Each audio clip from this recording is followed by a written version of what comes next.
It almost got me killed. Ain't gonna start that again.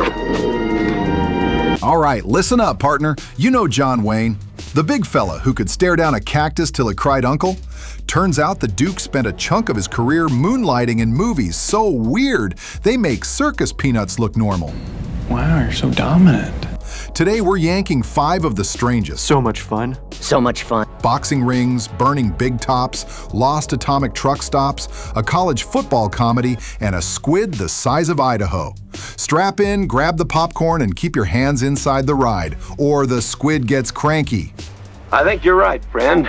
First round, conflict, 1936. Picture this, Wayne's a lumberjack who boxes for beer money. Budget so thin you could floss with it. The producers hired a real middleweight to slug him for authenticity. Authentic, all right, the guy actually clocks the Duke on camera. The look on Wayne's face, priceless, like someone just told him coffee was outlawed.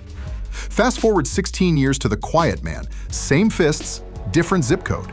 Wayne Sean Thornton, heavyweight champ turned Irish gentleman who never wants to fight again. Yeah, sure, and I bench press cruise ships for yoga. Maureen O'Hara whispers a secret in his ear.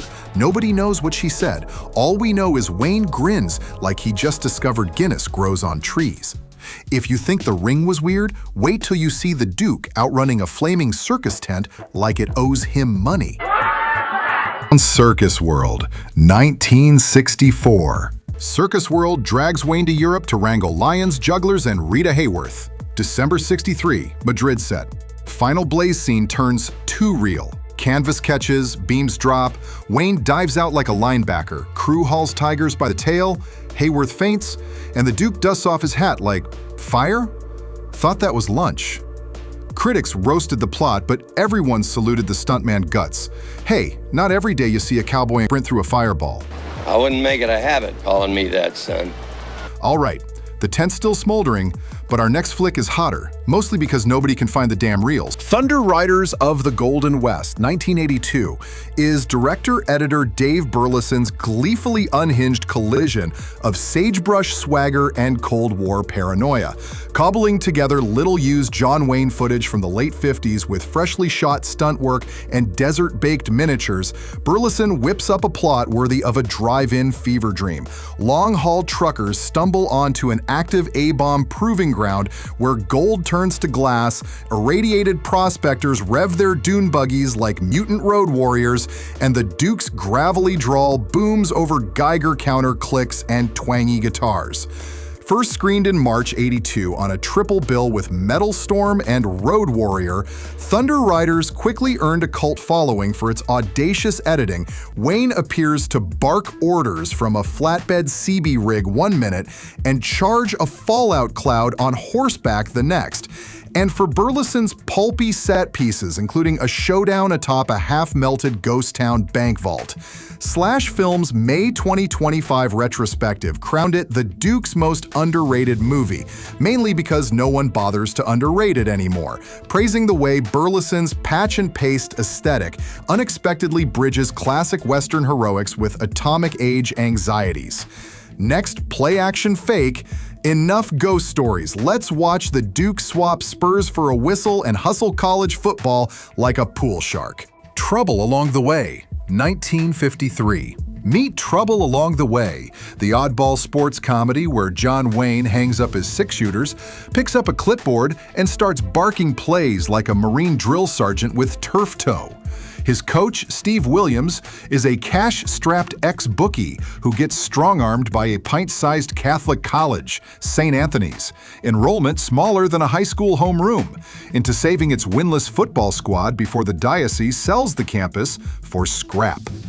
The Duke starts recruiting linemen the way other folks buy cattle at auction. You, yeah, the farm kid who can truck pull a tractor, you're my new left guard. And you over there, ever outrun a nun? Good, suit up by Sunday. Enter Donna Reed as Alice Singleton, the steely social worker itching to yank custody of William's daughter the second he backslides into shady gambling tricks. Sparks fly faster than a chew out on 4th and goal. Wayne volleys gruff one-liners, Reed counters with ice-chip sarcasm, and the kid, played by Sherry Jackson, proves she can audible right along with Dad. Keep your eyes peeled for a pre-rebel James Dean lurking high in the bleachers. Blink and you'll miss him brooding into his popcorn like he's already plotting east of Eden. Between cafeteria pep rallies, Hail Mary passes, and a locker room sermon from Charles Coburn's desperate Monsignor, trouble along the way zips by like a 2-minute drill, reminding everyone the Duke could sling punchlines as easily as he slung Winchester rifles. Hydrate, rookies, because the next stop sinks under 40 feet of seawater and a squid big enough to arm wrestle Godzilla. Squid Game, 1942 edition, Reap the Wild Wind, 1942. I'll shut up when I see you hung. Cecil B. DeMille basically waves a trident and says, "Hey Duke, want to fist fight a kraken?" John Wayne shrugs. Sure, he's wrestled cattle, how hard can calamari be? Suddenly, he's Captain Jack Stewart, piloting salvagers through Key West hurricanes in gleaming technicolor so saturated you can taste the salt spray. There's a love triangle with Paulette Goddard and Ray Milland, coral reef treasure runs, and enough foam cannon surf to drown a battleship. Then comes the main event. A rubber squid the size of Rhode Island, sorry Ocean State, rigged with pneumatic tentacles that kept popping bolts like champagne corks. The 8-week underwater shoot became Hollywood legend. Divers hid oxygen hoses behind fake kelp, spotlights boiled the tank like soup stock, and one unlucky stuntman lost an eye when a wayward suction cup snapped free. Wayne, already impatient with scuba gear that pinched worse than new boots, endured take after take until DeMille finally yelled, "Print it before the Duke harpoons the props department."